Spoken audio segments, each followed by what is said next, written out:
шоколадный сметанник пирогын дайындаймыз. Ол үшін қаймағымыздың үстіне құмшекерімізді, 2 дана жұмыртқамызды және де ертіп алған шоколадымызды қосып, жақсылап араластырамыз.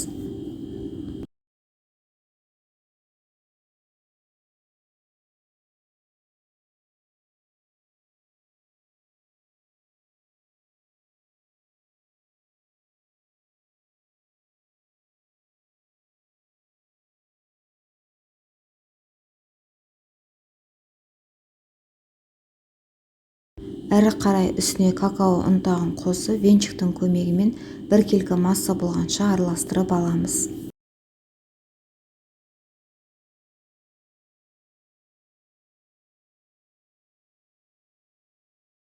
Енді осы массамызды алдын ала дайындап алған песочный тестамыздың үстіне құйып, бетін тегістеп, қызып тұрған пеште 170 градуста 30 минуттай пісіреміз.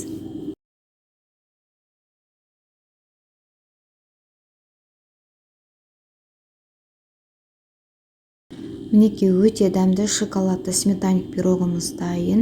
Пирогты суығаннан кейін кесіп, дастарханға ұсына берсеңіздер болады.